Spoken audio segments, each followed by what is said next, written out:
everyone. This is a webinar in preparation of the harvesting event, which will be in about 3 weeks. Today we will talk about how you can prepare for this. So we have a short introduction by Slawomir Tokarski from DG REGIO. Then we will tell you something about the methodology during the harvesting event itself. We will give you a short, quick overview of all the materials you will have to read through, so you're completely prepared for the physical event end of this month, and to get you some inspiration on citizen engagement. We have asked someone from the Altantic area program and from the Flanders-Netherlands program to tell you something about their experience, and we will end with a Q&A. Again, Q&A will be through Slido, so if you haven't joined yet, you can go there and ask your questions there. So let's get started, and I would say... Cool. Yeah. Okay. Thank you, colleagues, and good afternoon, everybody. And indeed, I would like to maybe give you some words and the perspective of the Commission on where we are, what's going to happen next. But first of all, thanks to you, Interreg colleagues, for organizing the webinar and the harvesting event, and thanks to all programs who participated in the post-2027 working groups that were led by Interreg. And that is, I think it's really worth saying that Interreg colleagues who work so hard in these days, they really went through very difficult times, and we are really all here shocked and sad about the Bernhard's passing. And we have also seen the dramatic floods in Valencia. So beyond the thank you, beyond the usual thank you, I would like to convey to you our sincere feelings of solidarity on behalf of myself and all our colleagues in DG REGIO. So where we are, maybe a quick reminder of the post-2027 calendar. We have new European Parliament in place. In July 2024, we had a political guidelines of the President. On 12th of November, we'll have the hearing in the Parliament of the Executive Vice President designated for Cohesion and Reforms, Mr. Fulcher. And hopefully new college will be established by 1st of December or at the latest by the end of 2024. And this should be followed by MF proposal somewhere mid-2025, and then sectoral policies and legislation. Now, on the consultations themselves, we have launched them in Santiago, November last year. We went through Riga, knowledge fair, and now we are approaching the harvesting event in Brussels on the 25th and 26th November. So this will be a sort of culminating point for us regarding the consultations of the programs, where Interreg will present the outcomes of all the exchanges in the working groups, which will be discussed in the parallel sessions. And as you will see, the output of these groups have been published right now on the Interreg website, so please read them carefully so that you can come prepared and have intense, informed discussions at the harvesting event. Now, we are all aware that this consultation is organized at a quite tricky moment in the consultation process, in the overall process that is leading to the post-2027 proposals. There are a lot of uncertainties. There are rumors about future cohesion policy. There are leaked materials in the media. And this certainly does not help, but those who have been through this exercise in the past will be certainly aware that it is to some extent always like this when the new college and the new priorities are being formulated. So until the new college is in place and has the time to draw up its course of action in the more concrete terms, what we know of post-2027 cohesion policy will remain sort of broad and general, and it's not because we are hiding something from you, but simply because we don't know. Certainly, there are already some indications about the main directions of the new cohesion policy, new MFF. We have the political guidelines of the President. We have read the mission letter and the mandate of the Executive Vice President designate for cohesion and reforms, Mr. Fico, which highlighted the need for strengthening cohesion policy that should be designed in partnership with national, regional, and local authorities, and that should address regional and social disparities and ensure that all citizens have an effective right to stay in the place that they call their home. Maybe also some of you had the occasion to see the written replies of the Commissioner Fito, where he indicated that the future cohesion policy should really take into account a very strong regional dimension, meaning involvement of the regions in the policy design and implementation. Now, these indications do not mention specifically Interreg, but I think they also fit Interreg quite well, and that in a sense, the EU added value of Interreg is quite widely recognized inside the Commission, and there is some sort of shared understanding that the key features of Interreg, like cooperation governance, joint partnership, joint programming, joint implementation, are certainly something without which Interreg would not be Interreg any longer. So I think here, this is something on which we want to build, and I think in this we coincide to large extent with what the programs think themselves about the future Interreg.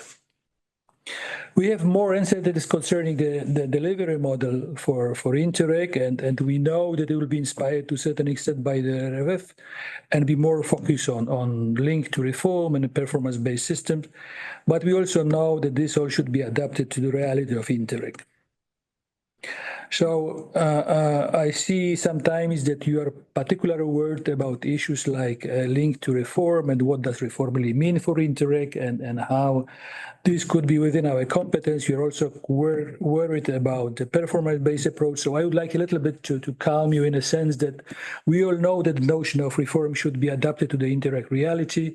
So in our thinking, if you have two regions that decide to use jointly health infrastructure on both sides of the border, building on complementarities, giving access. This is for us also the reform of the way that health system is working.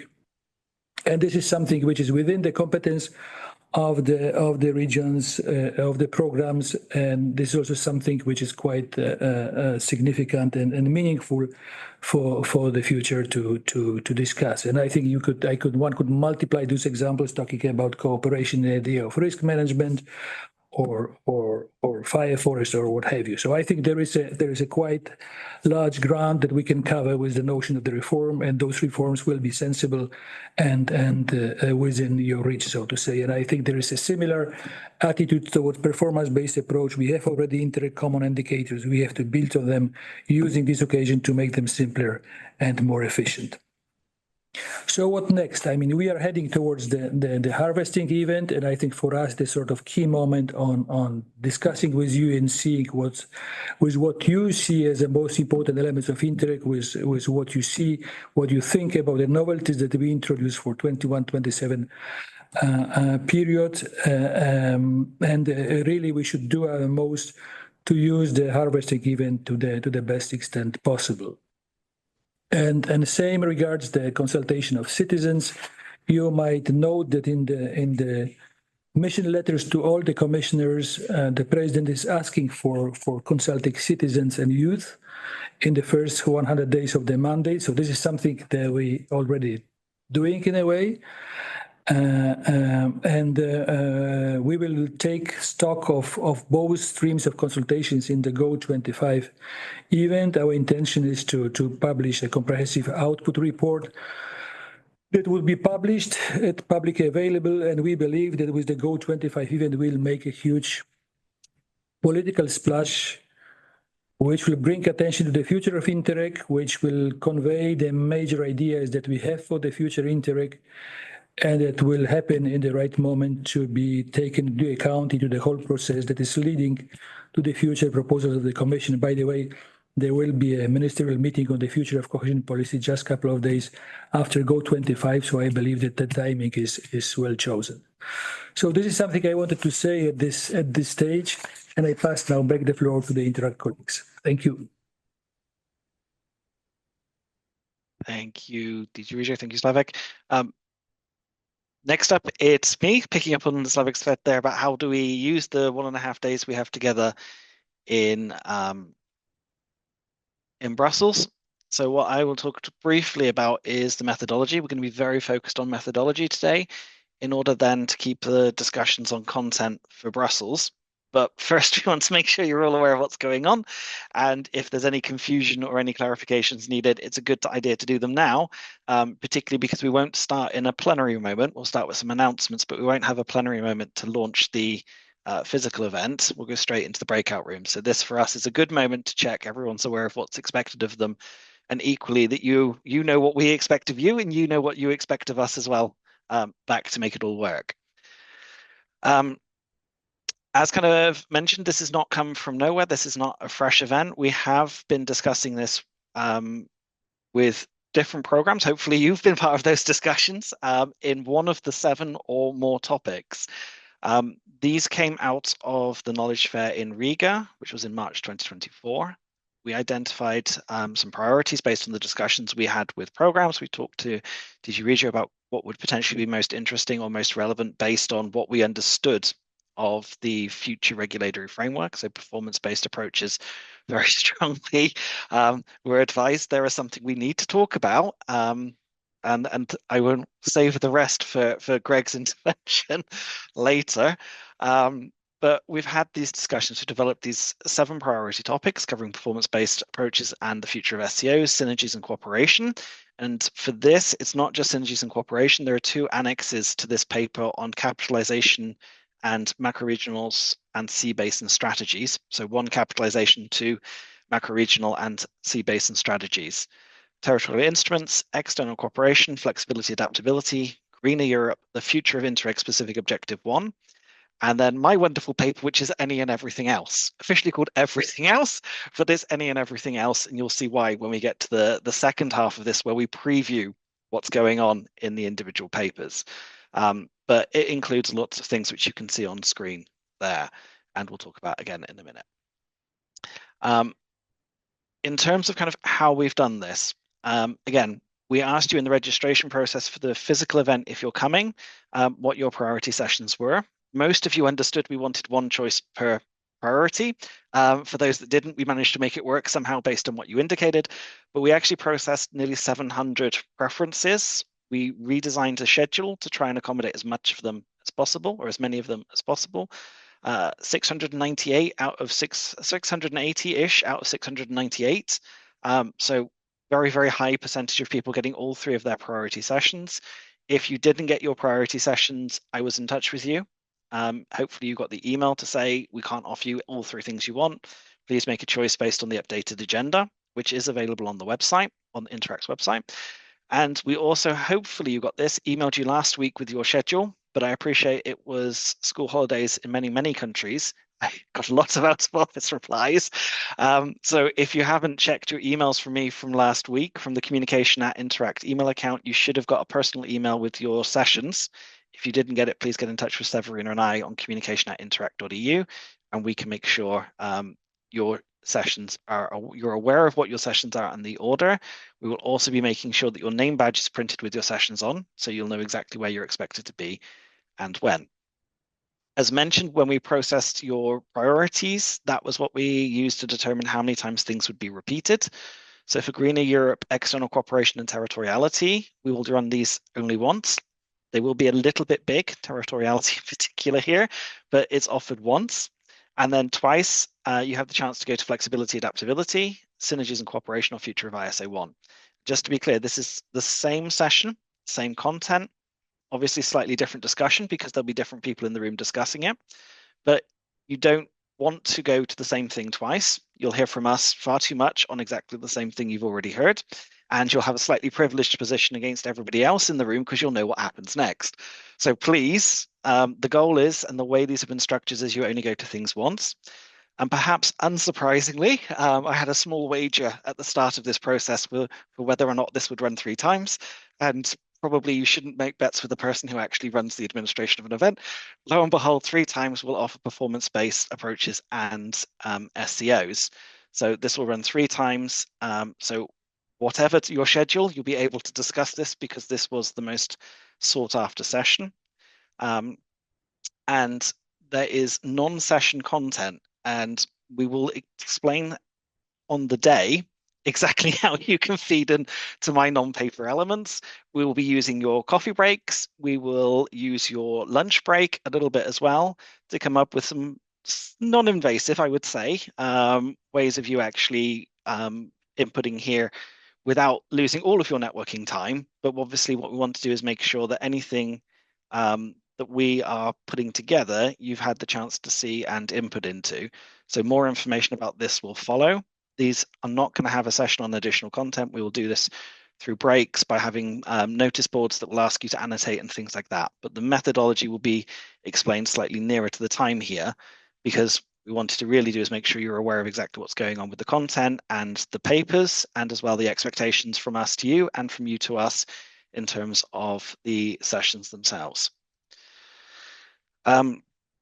I won't dwell here, but just to make the point that this obviously came from Santiago, where we originally discussed this. Then we went to Riga. My colleagues here have developed discussion papers in cooperation and collaboration with yourselves. The exact methodology per paper is slightly different, and there's a section in each paper which explains what was done in terms of how it was worked. We had some very formal structures with a working group, for instance. We had some more informal discussions with relevant programs. The point is, these papers have been prepared. They are not final opinions. So please, this is not a final view. You're encouraged to agree or disagree, maybe, with the content. And the idea is that these should be inspiration for the sessions and the discussions. I'll say no more there because my colleagues will come in a second and tease you a little bit with their content. The key for us, though, is please come prepared to engage if you're the one coming to Brussels.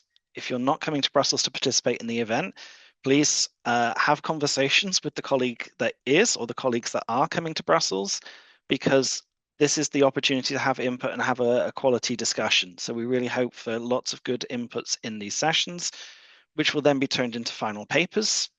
We've got an end of year deadline for this in practice, but then formally we'll be handing them over at the Interreg Go event in some form, alongside the wider reports that every program's working on in terms of their citizens and stakeholder engagement. What I would just highlight here is obviously we're walking a line with you here that there is no unanimous view sought. We know we can't represent a single voice for the whole of Interreg. What we're doing is working with the perspectives that you bring us. I don't want to say majority perspectives because it's not like 3 programs vote and if they get what they want by majority they win. It's obviously more complicated than that and nuanced. If you've got questions, talk to us at the harvesting event about that in particular, but the final papers will reflect that there is diversity in Interreg because cooperation is complex. It comes from lots of different perspectives. We will share that. It won't be kind of the majority opinion is the only one that's reflected.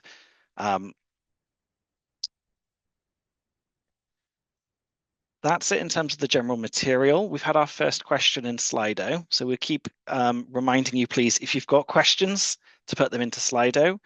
In a second, colleagues will come in and explain a little bit more the individual papers.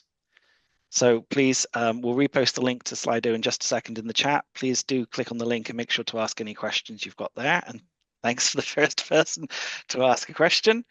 We now go on to the overview of the preparatory materials, which have been shared on Interreg's website. And kicking us off with the first is my colleague, Greg. Greg, are you with us? Yes, I am. Thanks, Kevin. Hello, everyone. So, okay, the easiest part, I think, starts with a very not complicated topic. So the performance-based approaches discussion paper will be, as Kevin just shared with us, the departure point for the discussions during the session. In the paper, if we can move on. First, in the paper, you will find and explain the terminology. For some of you, there will be new one. What is the performance-based approach? What's the financing not linked to costs? And whether this is the same thing. I think we need to click one more time to start. Yeah, That's the terminology. Second, in the paper, you will also have the opportunity to meet 16 bold explorers, the programs that set off on the expedition on uncharted performance-based approaches territories. And in these territories, some new gems and the treasures of knowledge, they were discovered and are going to be shared with all of you through the wonder bridges of the Miro boards. So please use that.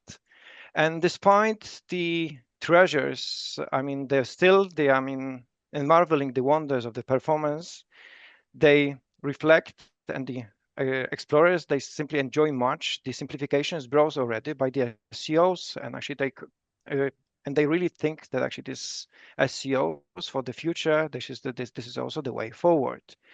In the paper, you will also understand what's the level, I mean, what's the upper level and what's the lower level, and how these two links can be connected in the ones also talking about the performance-based approaches.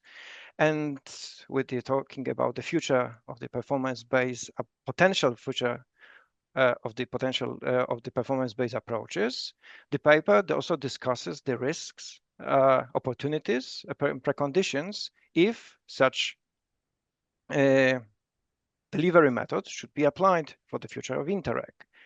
In the paper, you will also find like a potential framework scenario, like a proposal for the further development and these discussions, how potentially the performance-based approach could work in the future of the Interreg. And last but not least, lists of the future challenges that are ahead of us in case this kind of the approach is going to be implemented. So buckle up, if we go for the next slide. So buckle up for the trip, for the journey, together with the 16 bold explorers. And first, please read the paper. Second, maybe also skim some documents, the treasures that actually they are available through the Miro board. Because here is like a small plea from all of us that please download the materials from the Miro board. Do not work directly there. So if you don't have like a problems with that, please contact us at sco@interreg.eu. Then talk this material with your peers and come back to the sessions prepared and ready for discuss about the future of the delivery mechanisms. In case of any immediate reactions, please contact us at sco@interreg.eu. And this is one extra plea or task for you.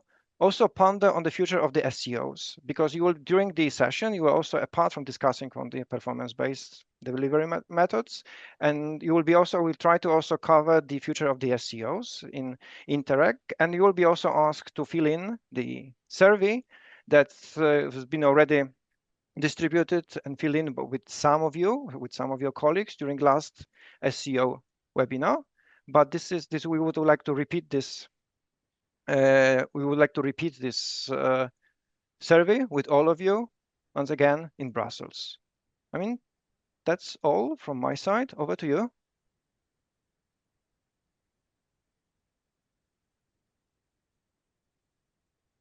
Kevin, I think. Thanks, Greg. Sorry, slightly slow there. Yeah, sorry. Yes, I think I'm speaking for Severina here, but we now hand over to Mercedes, I think, here. Mercedes, yes, please. I'm prepared. Okay.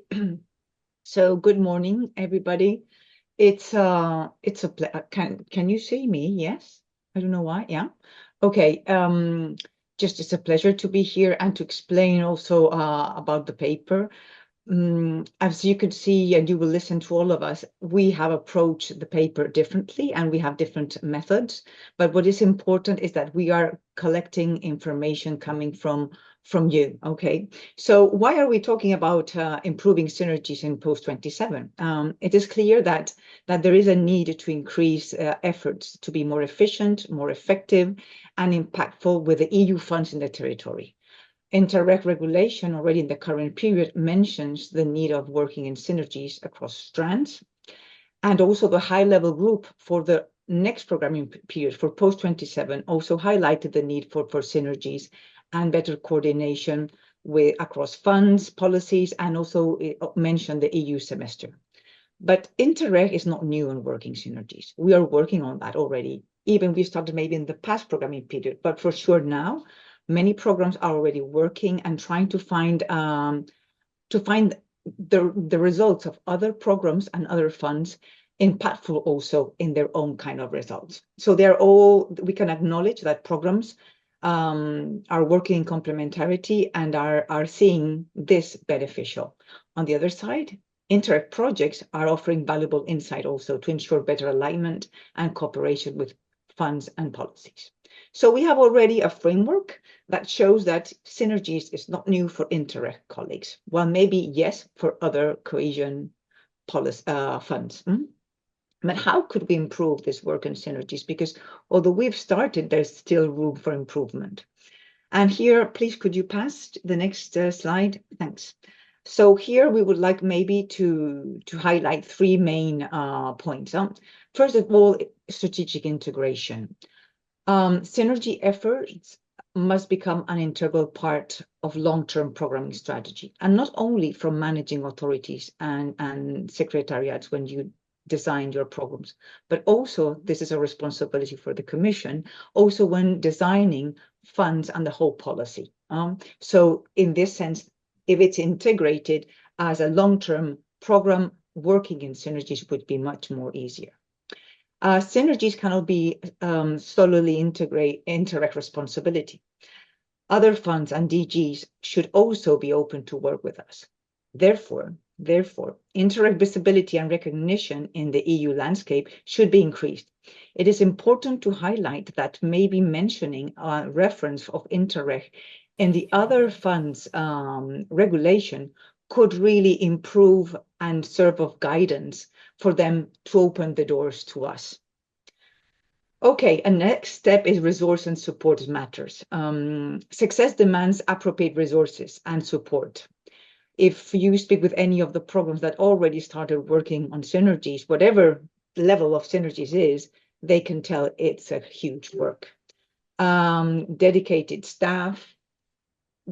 So therefore, maybe considering to have dedicated staff for the future, extra allocation for working coordination and transfer of results, awards and recognition systems, enhanced guidance tools like we have already indexed and keep maybe improving some of these tools, capacity building, because for sure working on synergies is a matter also of changing mindsets and ways of working, and the importance of capitalization as also to foster synergies and integrating capitalization in the project cycle.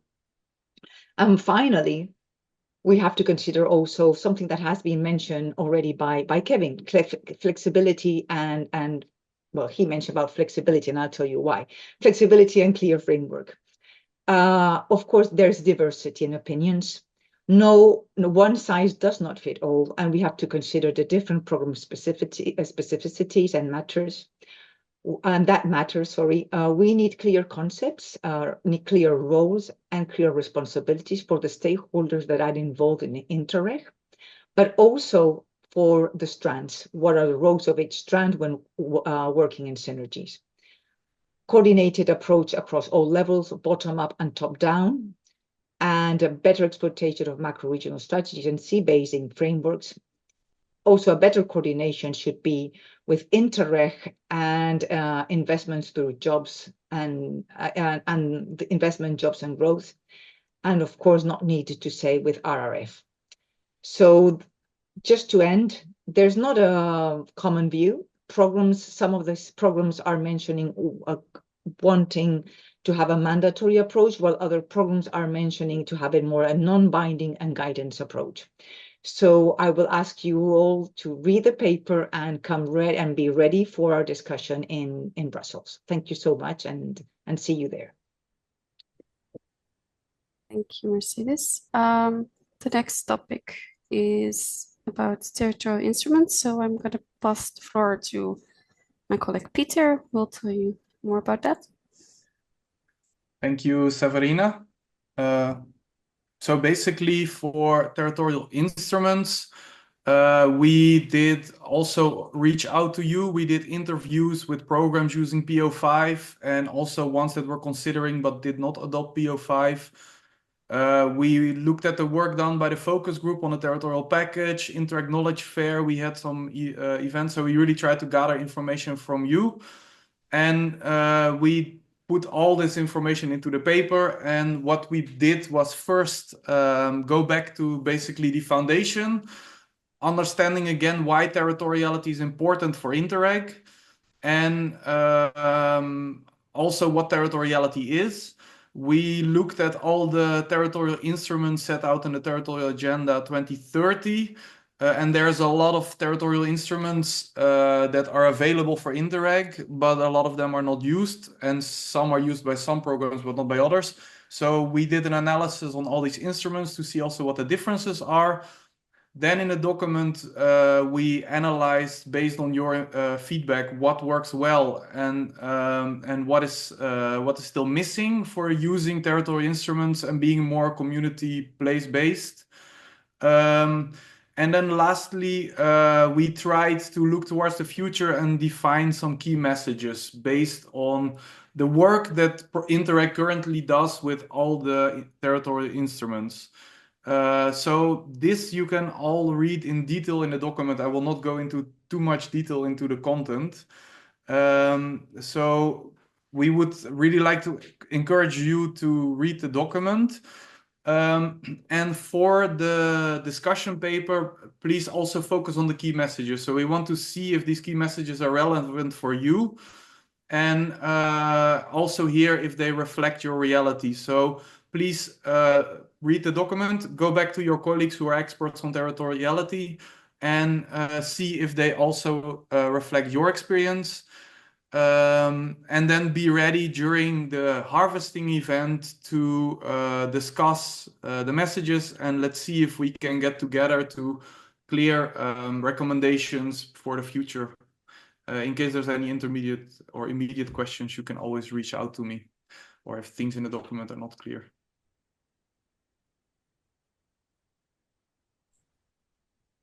Thank you, Peter. The next topic of one of the discussion papers is external cooperation, and my colleague Marco will tell you more about that. So please, Marco. Okay, thank you, Severina. So if you could go forward to the next slide, please. So here we covered or combined the 3 dimensions of EU external cooperation, meaning and neighborhood, and next and ENICPC programs, enlargement with IPA programs, and outermost regions cooperation. And in addition to these, so we paid specific attention to the situation there on regions bordering Russia and Belarus. So and before going to the messages, so immediately need to make a disclaimer here. All these dimensions, they do have a lot of material inputs behind, and what we squeezed into the discussion papers is some sort of a compilation that will be then discussed and tested there in the harvesting event. So take it as a suggestion and proposal. The next slide, please. And briefly looking at the messages and what are they. So on cooperation architecture, so the first point there, or the key message, is to secure the continuity of all these 3 dimensions, as the political environment in the European neighborhood requires, you could say, cooperation more than ever, and natural not to forget the foreseen enlargement. And again, maybe to repeat, there's this strong wish to pay attention to regions bordering Russia and Belarus in order to keep them contributing on the European competitiveness and tackle their new challenges. And then on objectives, there's a suggestion to consider how the thematic menu would best serve the program's needs on external borders, and also suggestions to pay particular attention to some emerging topics reflecting the current realities on EU external borders. Then sustainable partnerships are highlighted as core elements of Interreg, but at the same time, flexibility is called for on applying the partnership principles. And then on delivery, the biggest message is related to the launching of programs in time, and particularly on improving the process for negotiating the financial agreements, as they have delayed the launching of programs in several periods already. And finally, the message to continue simplification efforts, for example, to get more potential beneficiaries from both EU member states and non-EU countries to EU external cooperation programs. So this is it, and thank you, and I hand it back to Severin. Thank you, Marco. Well, a few more discussion papers to introduce. The next one would be flexibility and adaptability, which will be done by our colleague Monica. So Monica, please go ahead. Thank you, Severina. Hello, everyone. In a world facing complex challenges, whether it's climate change, digital transformation, or unexpected crises like pandemics or war, the ability to remain flexible and adaptable is essential to Interreg programs to stay resilient, efficient, and effective. Our main question within the post-27 context was how the current legal framework of Interreg enables or limits flexibility, what is working well, and where there is room for improvement. Firstly, we would like to thank you all programs and as well TESM colleagues for the participation in the interviews.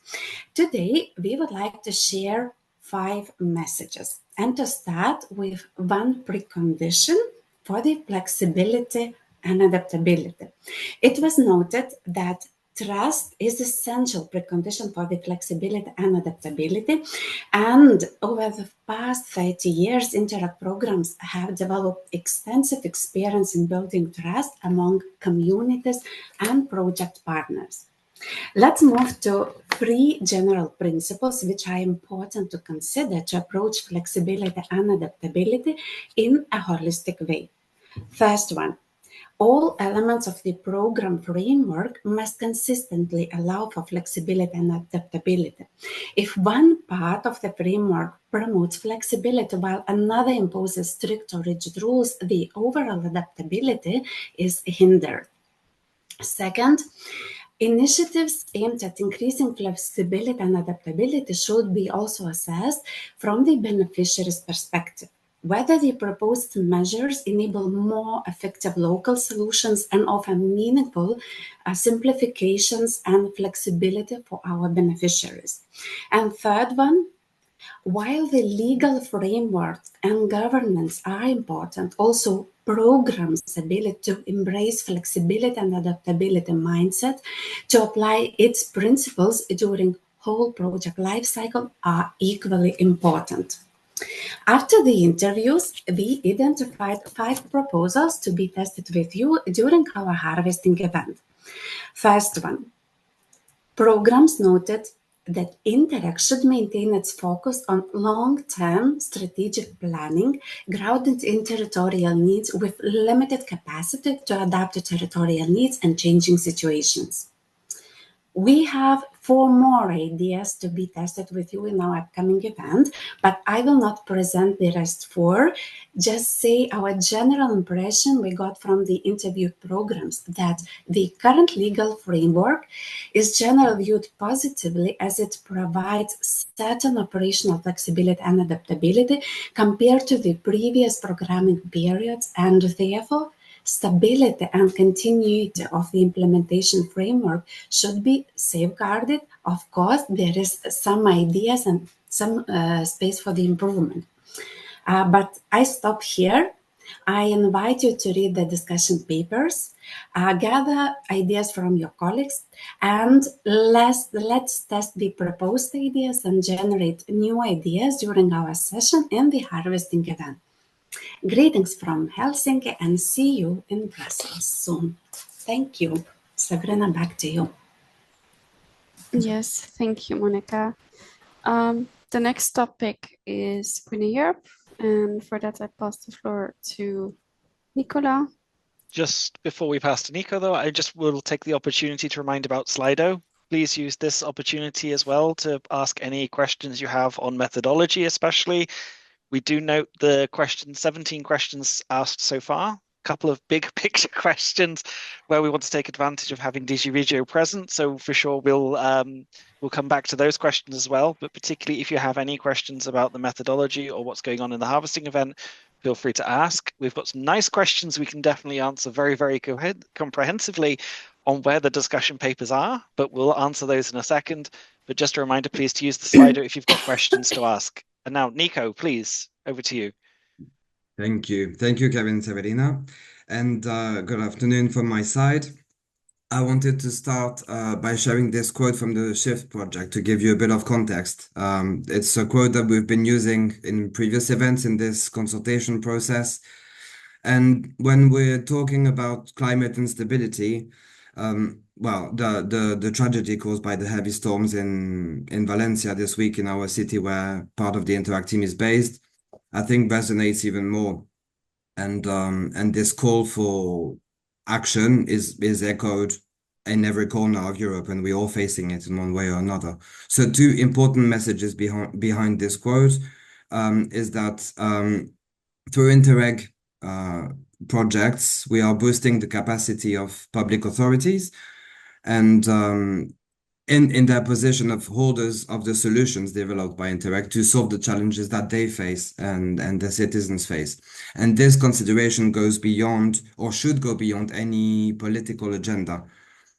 And the second point is keeping Interreg close to the people, connected to the ground. And when citizens are experiencing and seeing the local action and impact of EU programs, it really helps keeping the motivation high.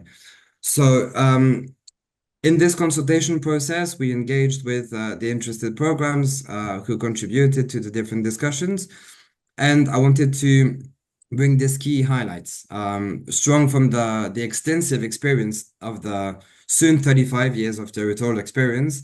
It showed that the green topic is undeniably a topic that is tackled best where cooperation happens, is a true asset, because as we know, climate change knows no borders. And it was also a success not only because it was made mandatory in the current programming period. This actually helped keep the focus high, and this was reflected by programs, but also thanks to dedicated efforts by programs to do this right, to structure their action, to engage and rely on strong partnerships, engage stakeholders, experts to reach these impact results, solutions for their territories and the specificities of their territories. So finally, in the next slide, in the last slide, I will show the key considerations, the key messages that were highlighted in the discussion paper.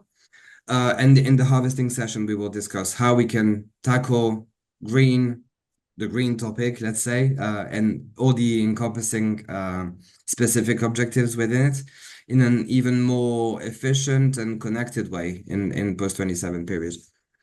And this climate resilience and climate change adaptation topic must be considered as a transversal policy, or even as an element of the horizontal principle on sustainability.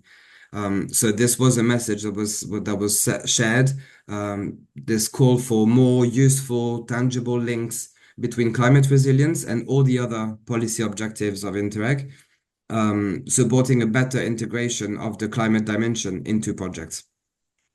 And also echoing other colleagues' topics, this call for more flexible approach where programs should be able to adapt their action to better respond to the changing conditions and, as we are witnessing, the increasing recurrence of climate risks. And finally, Interreg programs have, of course, a role to play in this, but we're not the only ones. And we will discuss the different governance approaches and models or methods that could be applied, and the different roles and responsibilities of everybody involved. But the ultimate goal is to make sure that Interreg is positioned, highlighting its specificities, its added value of cooperation, and truly build those synergies with other funds and within the policy framework, locally, region, national funds, and up to the EU level. I mean, now that we are drafting and budgeting the future programs overall, this is time to make it happen. So I'm looking forward to discussing it with you in Brussels, and all the best from Valencia.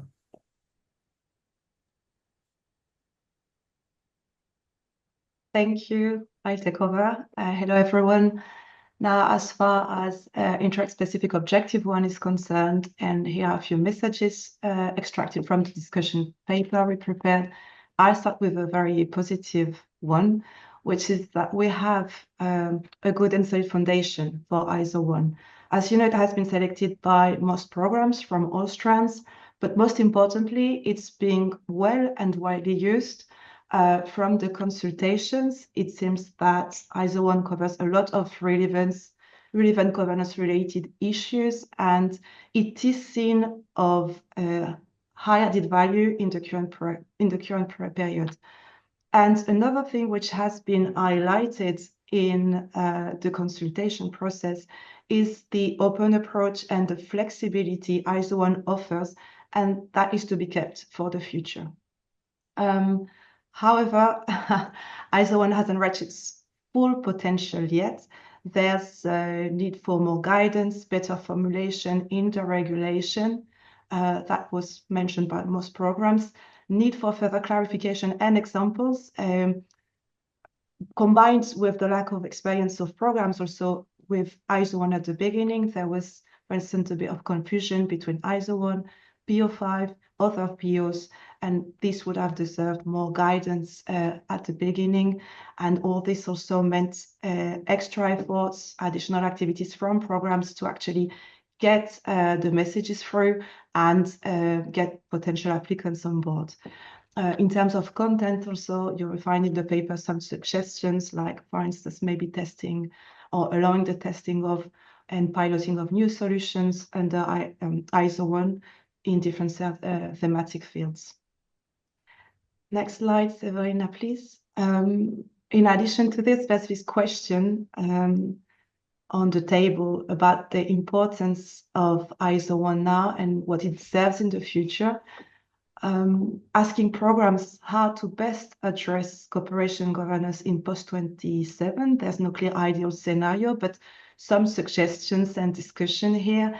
For instance, shall ISO 1 become a PO? Shall it become mandatory, or is it possible that some parts of it could become mandatory? Can ISO 1 become an umbrella for different for the different themes? There was also many comments on how we make it visible for the regulation with more descriptions to make it more visible and important through a higher budget. So here you'll see it's more than answered questions actually on how we can shape better ISO 1 in the future if necessary, and Brussels is a good opportunity to sit and discuss all these questions and see if we can make proposals that could be considered for the future legal framework. Another important point is with the involvement of the relevant stakeholders and how to encourage new projects to apply. We're not there yet. Initial ideas that you'll find in the paper put forward by the programs are a need for better calls for proposals, need to strengthen bottom-up approaches, need to use these existing structures to reach the citizens, consult them to understand what is missing on the ground as services, what can be improved, and to sit also solution providers around the table. And for all that, we need mapping, appropriate communication, participatory processes, raising awareness about Interreg to engage more and to engage better in cooperation projects. how can we turn all these things in possible recommendation for the future? We can also discuss in Brussels. And finally, a quick note regarding Interreg in the development of cross-border public services, CPS, through capacity building, through trust building initiatives. ISO 1 ensures that public authorities, regional stakeholders are equipped to work together and can implement joint approaches and services. There is an important contribution, Interreg contribution here, and strong opportunities through ISO 1, it seems. Therefore, future Interreg programs should take into consideration, take that into consideration and be designed maybe with a strategic view on how CPS could be established in the long term, with actions that can be implemented through an Interreg project. That's all for ISO 1. You'll find more information and examples in the paper. Please read it, have a thought, and bring your ideas to Brussels as well. Thank you. Thanks, Kelly. It's definitely me now because it's my last paper, which is the Any and Everything Else paper.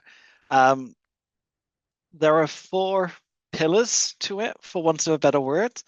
The first one's Interreg data, and this covers quite a few different elements. It started also from the discussion on the future of GEMS and HIP and reflections from core group and the GEMS development team. It also brought in the KEEP 3.0 group and exchanges from the KEEP team, as well as other discussions around the common indicators. Indicators are particularly relevant here in terms of the data, but also, as Greg hinted at earlier, they're also relevant to the performance-based approach as well. So they come up kind of in a couple of places. But there's a kind of common and linked theme in the Any and Everything Else paper around Interreg data, particularly a bit of a vision for a smarter, more future-orientated data approach, which we would love to get strong feedback on, ideally strong positive feedback on, but obviously it's your data, and this has always been a challenge, and it's a very technical subject in sometimes quite difficult circumstances. But there's something there which we would look forward to your input on.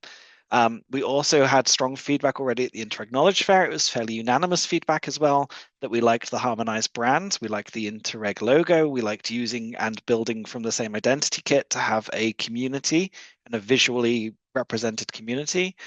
The other aspect of that was also the operations of strategic importance in the communication guides. So the fact that we need more guidance if they're continued so that we can keep doing what we want to do in a way, but also if they are to become the thing that gets used in communication events and moments, that needs to be clear to programs in advance so that when projects are being selected, we're selecting the right ones, both for us in terms of money as Interreg programs, but also for us in terms of the things that we do that have the big representation. I think more guidance has come since we had the meeting in Riga, but we have still got this point on our representation in as well. The last 2 points on sustainability and maritime are reflective of other discussions that have been taking place that don't quite fit into the discussion. I really liked the mismatch point on sustainability, listening to Nico and all the very important stuff that we've seen on flooding. Vienna here, we were very lucky with the floods recently. Valencia, I think it's been horrific to see the pictures of what's been going on. But there's a big mismatch between us saying that we're going to spend most of our money on environmental issues and then the fact that maybe our framework doesn't embrace sustainability in the program management lifecycle or the project management lifecycle, the way that would kind of correspond to that mission statement. So there's a very good section of the paper to read on that one. And lastly, also the maritime discussion. We have mentioned sea basin strategies, which sit in one paper. That's one mechanism for talking about maritime, but the maritime borders aren't treated as equal to land borders. And this is particularly relevant where there are functional areas that flow over a maritime area. Should they have equal treatment as they have distinct needs on the ecology, economy, and infrastructure, which we highlight in the paper. And again, these will be taken forward in some way outside of the sessions and will be after your input. So please do make sure you look at these, the Anything and Everything Else paper as well. It's not a kind of optional extra. We will harass you on this in some form when you're trying to enjoy a coffee break or a catch up with a colleague you haven't seen for a while. We'll do it nicely, of course, but obviously the point here is to make sure we get your feedback and that you get the chance to say whether you think we're on the right track or not with what we're doing. The good news is we have a breathe moment here because you've just had 8 fairly heavy presentations on some quite technical aspects of how programs operate, or how programs could theoretically operate in the future. And this is just a chance for us to breathe for a second, to reshare the Slido link as well in a second if you've got questions. We really want questions on the methodology. We will also get some additional follow-up on the responses that are coming in the Slido as well. But this is just for us a chance to remember that the goal of today is to make sure you're all aware of what's expected of you, and you're aware of what you can expect from us. We have published the papers on the Interreg website. We'll share the link again. It's shared in the Slido, but we can always share it in the chat as a publication so you can see it. We didn't want to share it before we'd run through the publications because we don't want to discuss the content with you here today. We will discuss the content with you, obviously, in Brussels. So please make sure if you're the one coming to Brussels, you come prepared for the sessions you're signed up for. If you're not coming to Brussels, please make sure you lobby your colleagues who are coming to Brussels so they are able to represent and bring your views forward. And if you haven't got your agenda and you're coming to Brussels and you want to check that you're actually registered, then please get in touch with Severino and I. communication@interreg.eu is the email address to do that on, and we'll come back to you as quickly as we can. Obviously, please apologies, but both Severino and I have got quite complicated inboxes at the minute because we're organising a few large-scale events back to back, so it might take us a day or so to reply, but we will come back to you with your personalised agenda to make sure you are aware of what you're doing. Our goal here is to make sure the day operates, or the day and a half operates as seamlessly as possible, and therefore the less surprises there are for us and for you, the better. So hopefully everybody will know where they're going and what's expected of them as we wander through these parallel sessions, which you can see in the agenda. We now change tack because this is a breathe moment. So in a second, I'm going to have the pleasure of introducing two of the programs that did something on the citizens' engagement. And just to explain what's happening here and why we're doing this moment, when programs registered for the harvesting event itself, the physical event, we asked you if you were engaging citizens and stakeholders in the process of your future and your own individual future. Interact also responded to this to say we're engaging with stakeholders. So we weren't shortlisted, so to speak, for the next bit, which is where programs who said they were consulting citizens were asked what they were doing with citizens and about the results of their survey, a result of that engagement. We're going to hold back the results. We've asked them not to speak about it, but in a second, we'll invite the Atlantic Area Programme and also Flanders-Netherlands to speak in a second about the methodologies that they took on citizen engagement. This was done based on consultations with DG REGIO to see who had done different, more interesting things. It's not that we don't find surveys interesting, but rather than have people say things that you are very familiar with, we found a few interesting examples in what came back of the programs we contacted to volunteer to speak. So we're very grateful to Sandra from the Atlantic area first, and then in second to Jip from Flanders-Netherlands. So Sandra, are you with us? Yes, thank you so much, Kevin. Thank you for inviting us to briefly present the highlights concerning the methods we have used for this consultation to citizens on Post 27. When we received the request made by the Commission to address these consultations, there were no significant concerns about the consultation to the stakeholders because we have done that several times during the life cycle of the programs. But it really took us a moment to think how we could approach having the consultation addressed to citizens. This meant going one step further. And we had doubts about if we should do it and how to do it. It was not obvious at all, since we are a transnational program and the consultation should keep this transnational dimension. Moreover, the probability of having indeed a balanced and unbiased sample for the consultation was low, and we also recognize the limitations of this kind of exercise. But even so, since it is essential to give a voice to the people that live, work, study in our territories, the managing authority decided to go ahead with this endeavor, having as main goals the following: to identify citizens' perceptions about the impact of the program and to understand citizens' priorities for the future of this policy tool. We followed the Commission guidelines presented in the toolkit. And the following steps were adopted. First, we had to narrow the consultation to citizens by choosing a target, and we decided to go for young people, under 30 mostly. Then we asked for the involvement of one of our funded projects, a project called ATLIC, that aims precisely to create a community of young entrepreneurs inspired by the blue sustainable economy in our eligible areas, so the regions from Portugal, Spain, France, and Ireland. This project has been capitalizing in a previous one already funded by the program called H. And why this choice? Because the involvement of the partners from the ATLIC project would guarantee us the needed transnational dimension for the consultation. So the managing authority approached the lead partner and the consortium, and they agreed to work with us. We, the program, we have built the survey, the online survey, and followed precisely the questions proposed by the Commission in the toolkit. We launched the online survey on Europe's Day, and we opened it for 1 month.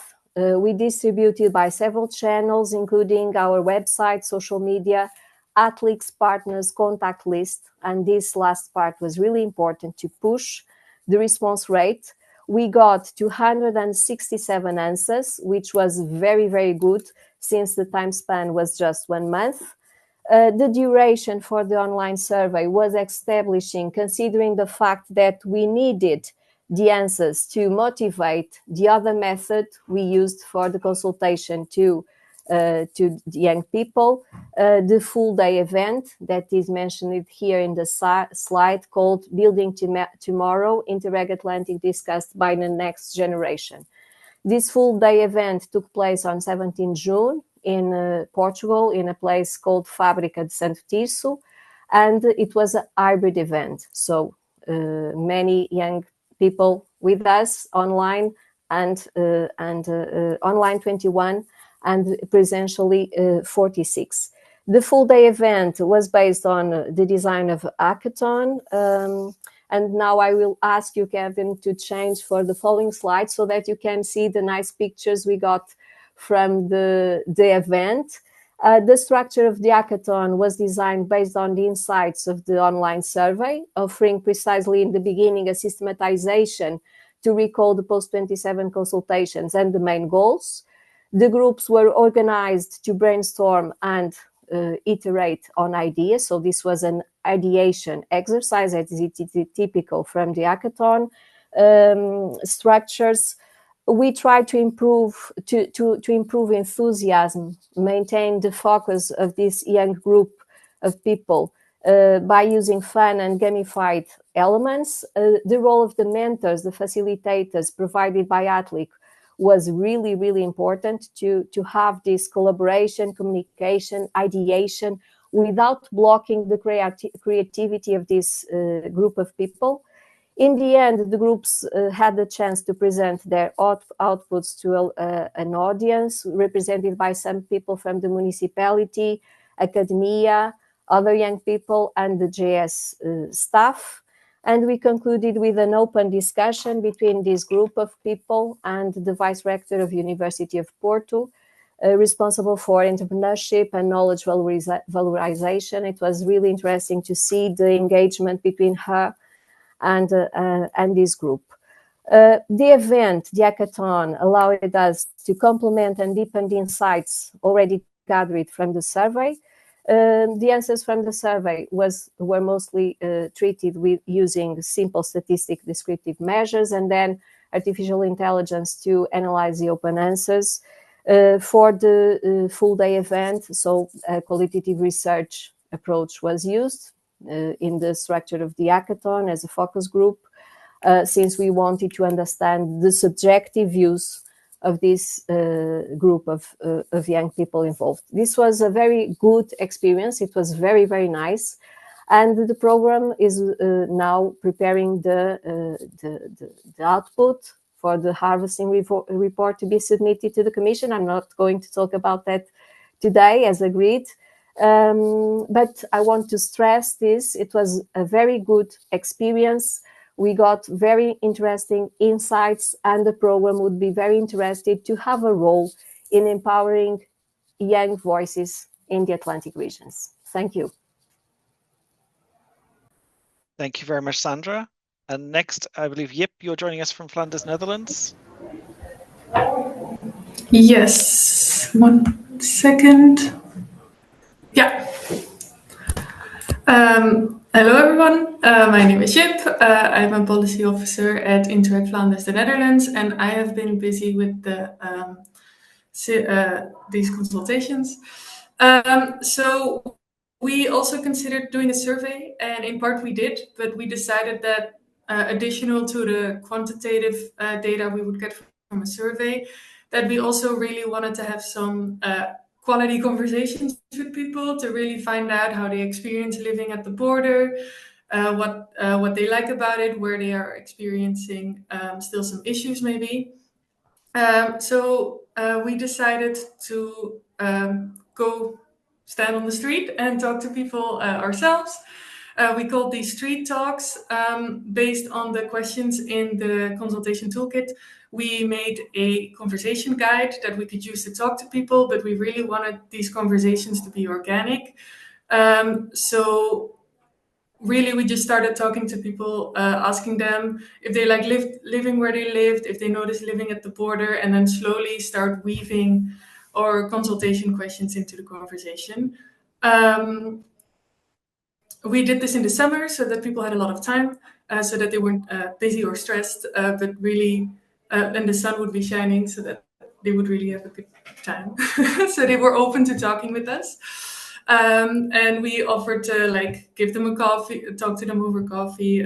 So that really created a relaxed atmosphere where we could really talk more and ask longer questions about how they are experiencing living on the border.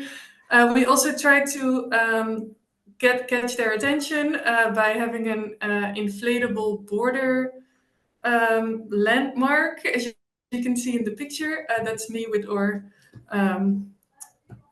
landmark. And then we could start the conversation with we're replacing the border, and then they would laugh and we could start talking. So this has been really nice. And this way we could really, I'm not allowed to talk about the results, but this way we could really learn about how focused they are on the other side of the border. And since we were talking to people anyway, we also decided that this was a good opportunity to inform people about what Interreg is doing. So we asked them if they knew about Interreg, and if they didn't, we'd give some information about what we do. On the map, you can see where we've been, so you can really see it's been around the border. We couldn't go everywhere, so we did also make a survey, and we printed out papers with a QR code that we could hand out also at events that we would go to, so that way we would get more information, which was really nice.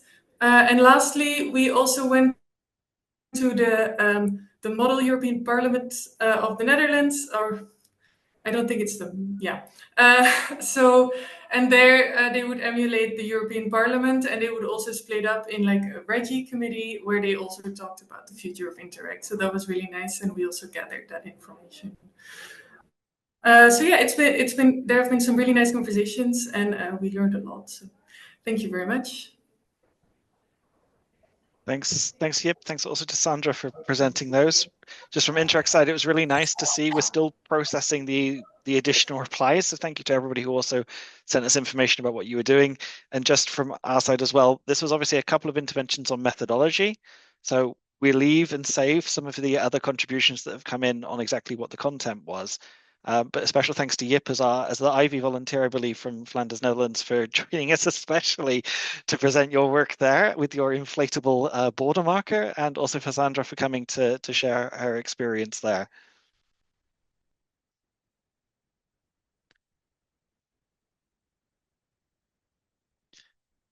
The good news now is more or less exactly on time. We're heading towards the Slido, where finally we come back to these questions that we've been hinting at and not replying to in the main session. So This is my job to MC and try and facilitate this. So we're going to do this with a bit of excitement. So you can keep adding your questions. You can keep liking them. At the minute, we've gone through the questions and we have applied labels to them. So we're going to try and deal with some of these on a label basis. I'm not sure if you can see the labels that I've applied or if that's just a unique contribution that I can see only. But we have a few methodology-based questions. So we're going to take those first, and then we're going to come back to those big picture questions, which I know is what you're really after, which is geography, money, and longevity of programs, and obviously no kind of dismissal there of the very important, very fundamental nature there, but just focusing quickly on some of the methodology questions that have come through the Q&A.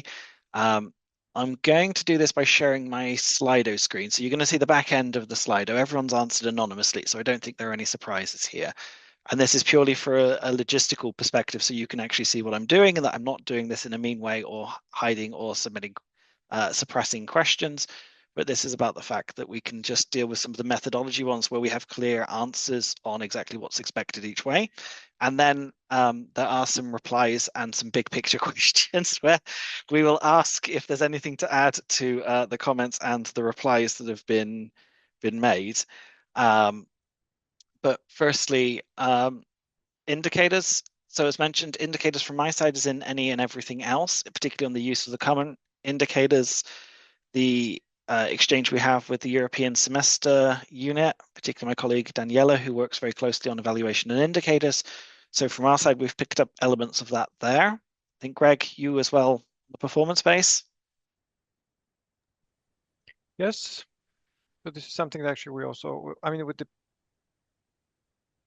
but that's, I mean, this is kind of a, this is, I mean, something for the future, but this is something that we, for now, we just park it. And then with the indicators and the performance base in the future, if needed, I mean, these two working groups, they might, let's say, work together hand in hand, but this is like a plan for 2025. Perfect. And Greg, while you're here, just to check, the link to the Miro board is also in the discussion paper. I'm right in saying that, aren't I? Yes, and I already like provided the answer, yeah, so to the public. Yes, it is. So it can be found directly there. Just really like a kind of like a, once again, just I'm repeating myself, sorry for that, but just please download papers from the Miro, not just work there directly. If you don't know how or have any problems with accessing it, just write me either through the scos.interreg.eu or directly to me. Perfect. Thanks, Greg. On the discussion papers, there's the dedicated page on Interreg's website. Please have a look at that. We haven't updated it since this morning, so it doesn't have all the detail of the papers, but it will have very soon exactly each paper per subject in a user-friendly way for you, but also the harvesting event itself and also the harvesting event webinar pages on Interreg's website have got links to all the papers as well. The next question then is about the any and everything else paper. So as mentioned, we won't have a dedicated session to this. Instead, we'll have other ways of getting your feedback. It might be on Slido as you sit down to enjoy your lunch. It might be you walk past a notice board with OSIs and communications on it. We'll have maybe some different approaches as needed. And these will be communicated to you in email beforehand as well, so you're exactly aware of what's going on. It's in our interest to collect your feedback because we very much need your feedback and validation on these other any and everything else points. So look out there for the interesting activities we'll be running on the day, and things will be well signposted. If you feel like you've missed something, my chance to plug Severina, who will be standing at the conference support stands, which if you've been to an Interreg knowledge fair, you'll be very familiar with. In a very prominent space, we have a nice big roll-up which says conference support, and Severina and I will be there. I'll be there at various points. Severina will be there all the time. So if you've got questions or if there are things you wanted to say that haven't come up, come and talk to us there. We can engineer either kind of a direct contribution or some other method of keeping in touch with you. Just kind of on prioritization, it's not necessarily that they're less important in terms of the subject. Indicators are definitely a lot less important than other things. I think the work we've been doing with the semester unit has been particularly useful both ways. It's also been useful for the semester unit to get the input from Interact and from colleagues. Danny's actually here, so he can correct me if I say something wrong here, but I think it's been a very useful exchange both ways. And for sure, indicators are not less important than the other things, but I don't think in the same way that we have discussion papers on the other elements, it's necessary in indicators. It is referenced in any and everything else to give us the ability to have that conversation and provide that input. But Danny, anything to add to my misappropriation of your work here? No, actually, at the moment, Bessiana and I, together with John and Dora from the evaluation unit, are finalizing the paper, and there also will be a paper which will be shared then in due time to the knowledge event. So, and then we will discuss internally how we will be available for any consultation and feedback during the event.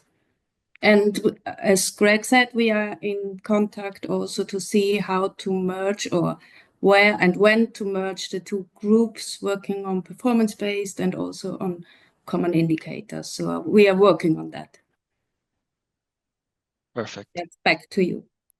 Thank you, Danny. Thank you, Danny and Vessi, for the work there as well. So we have, in the meantime, cleared off some of these questions. We have pasted the link to the Interact website where you can see the post-27 overview page, and I'm sure by the end of today, Severina and I will have linked the papers, so you'll be able to see them there. The last question on methodology is what happens if a member state doesn't have a position yet? I think there's nothing to add to Maury's reply here, which sounds like the perfect opportunity to influence the preparation of such papers. I mean, we have heard through this process that some member states are maybe more reluctant to have views from Interreg programs. From our side, I believe we're walking the line about this is operational decisions and operational input. And colleagues will correct me if I misspeak here, but this is the view of an operational thing. It doesn't negate or step into the policy orientation. So understanding there are different policy decisions in different member states, and that's separate from some of the operational questions maybe that we're flagging here. I think, Greg, maybe if I misappropriate your work for a second in the performance space, it's not focusing, if I'm right, on whether it's a good thing or not. It's the practical implications and what do we need to be aware of if it happens. Is that fair? Fair enough. Excellent. I feel like I've been talking for a while and we're at 3 o'clock. So rather than me be on the spot here, we've got excellent colleagues from DG REGIO who can now come back to the next set of questions, which were the filter for big picture. The most popular question, let's start there, even though I appreciate it has been answered in chat response, which is the EC outline on scenarios for Interreg geography, continuity versus program areas. Maury, your reply, too early to comment on geography, but the Commission recognises the importance of continuity for partnership, building program relationships and building trusts. Is there anything to add, or is that a fairly comprehensive reply? Yes, thank you, Kevin. Maybe before I say something on the questions, I would like to read a compliment to colleagues from 2 programs who presented the consultation of citizens, and I'm aware that when we introduced this idea, not everybody was very much in favor, but I think that this example shows how enriching and useful this exercise can be, and how you can do it in many different ways. And it is enriching and useful not only because it brings something to the discussion of the future of the policy, but first and foremostly because it gives you, the programs, information about what people need, what people want, what people hope for. So I think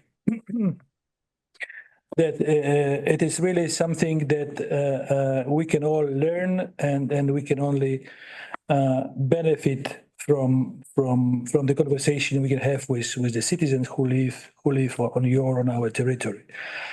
And leaving aside this, I mean, again, if I look at the mission letters, organized debate with youth in the first 100 years of your term, embed the participation of the citizens, more participative democracy. And we can say, we should be able to say in Gorizia, which will be, by the way, more or less 100 days after the new College of Commissioners, yes, we did, yes, we did, yes, we did. So I really hope that this type of conversation with citizens can be held more frequently, and that you can really get used to it and benefit from it. On the question, maybe just one general comment. I mean, if we have given you the reply precise to your question, that would simply mean that, first of all, I don't care about my boss, whom I even didn't have occasion to speak to, on the future of Interreg, and certainly they don't care about you and about the consultations, right? This is an interactive process. This is the process where we'll be listening to you. So really come to the harvesting event with the ideas. We'll be talking to you, we'll be listening to you, and we'll be reshaping the future of Interreg together. Two questions that are most frequent is one about the reforms and one about the geography. On the geography, more I gave you some sort of answer, because we believe that this is sort of feeling that is shared by all of us, that it's not the time to make changes or make major changes to geography of the program. So we are rather on the side of the continuity.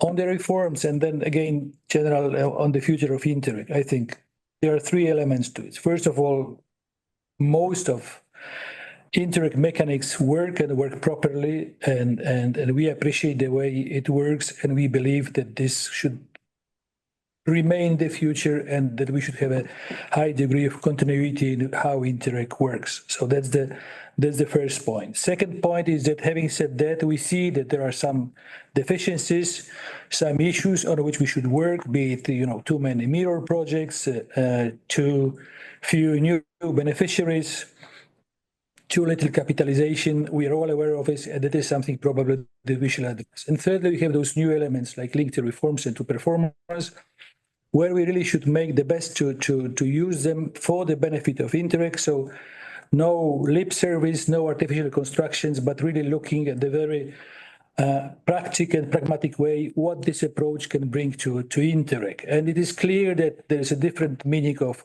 reform, not only for Interreg, but for the cross-border program or for the transnational program, or for the programs like MED, where we are certainly not going to, as Jordan, to the reform of pensions in exchange for the participation in the program. So again, I think this is the sort of thinking that we should do together, and the event in the harvesting event in November, it's really occasion for all of us to sit down together and think and reflect on how all those elements that are still subject to change can look like in the future. That's it.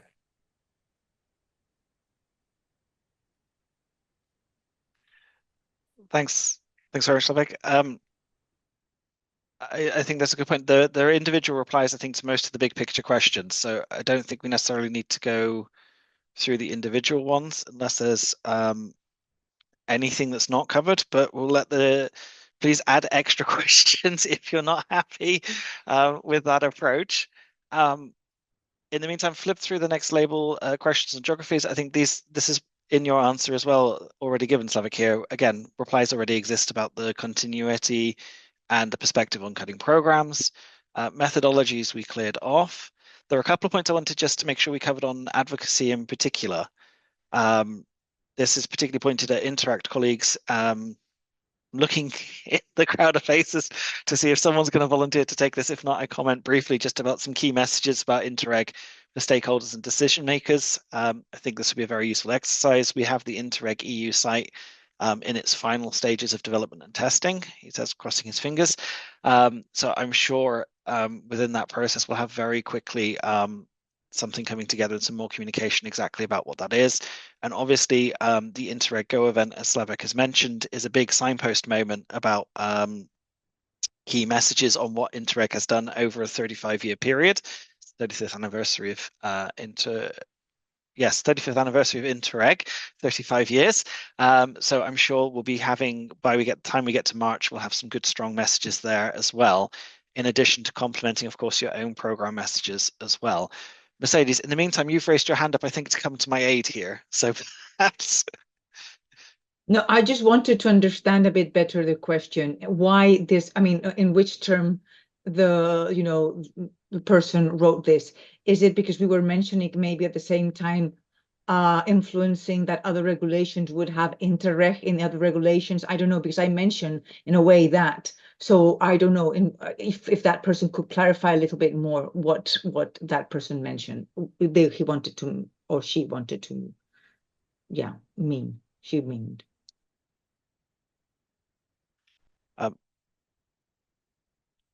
DG REGIO, please.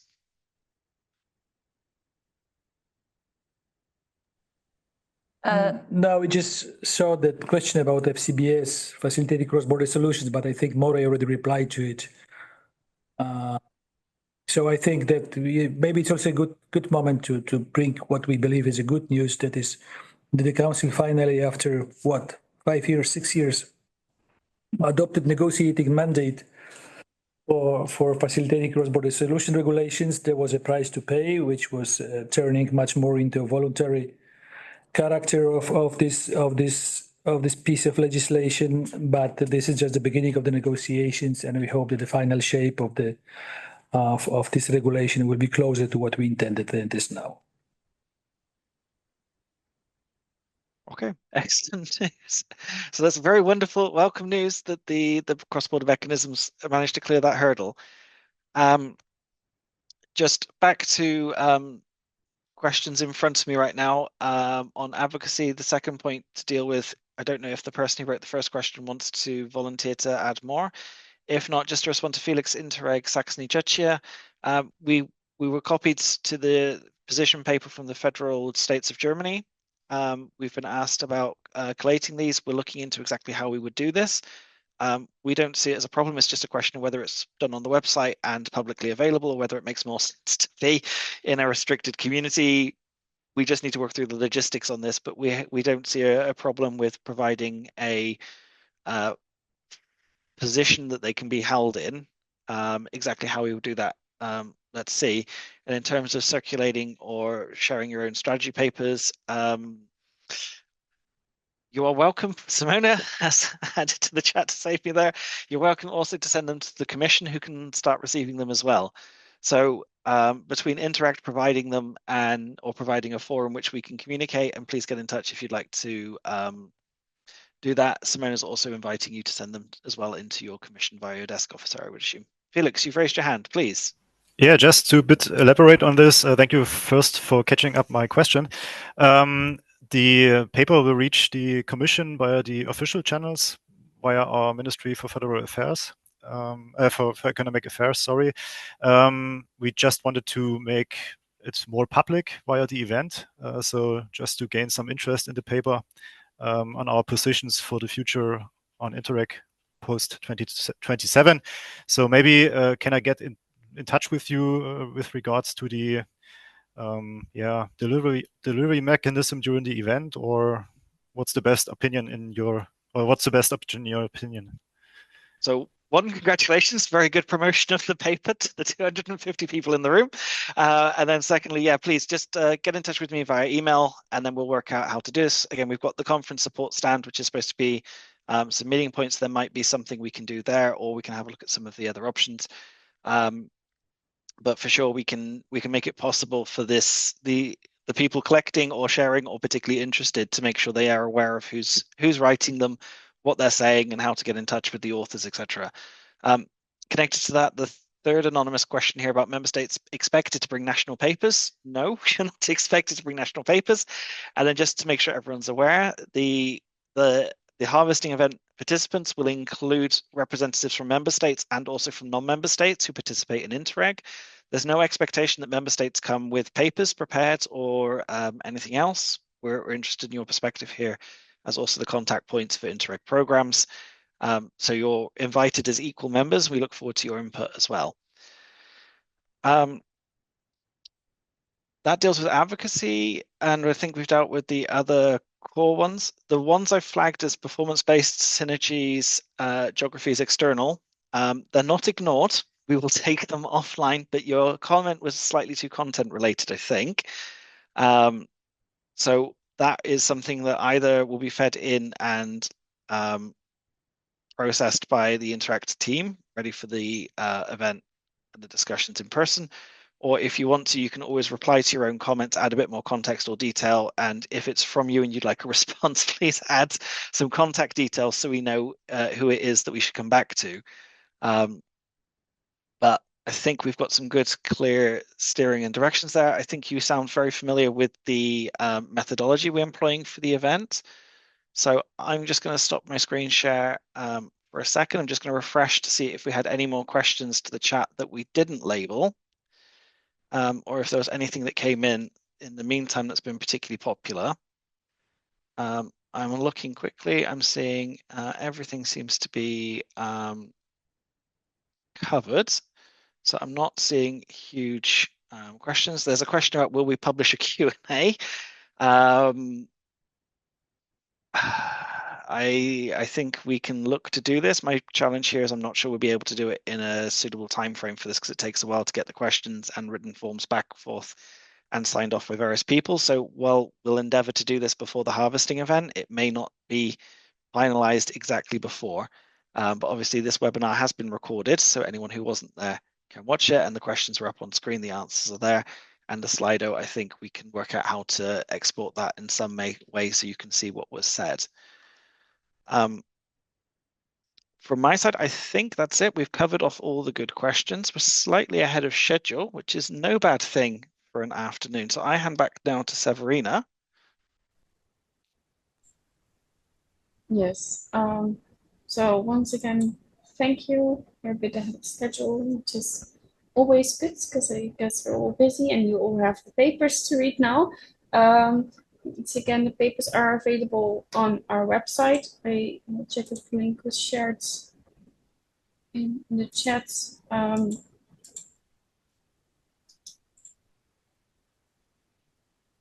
Otherwise, you can easily navigate to our website, interreg.eu.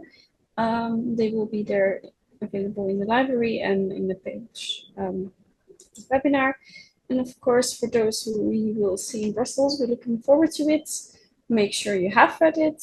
Talk with your colleagues about it. Make sure you're prepared. And then we'll see you there. The recording will also be available later if you want to watch back or if you want to share it with colleagues. Feel free to do so. So yes, thank you very much for being here today.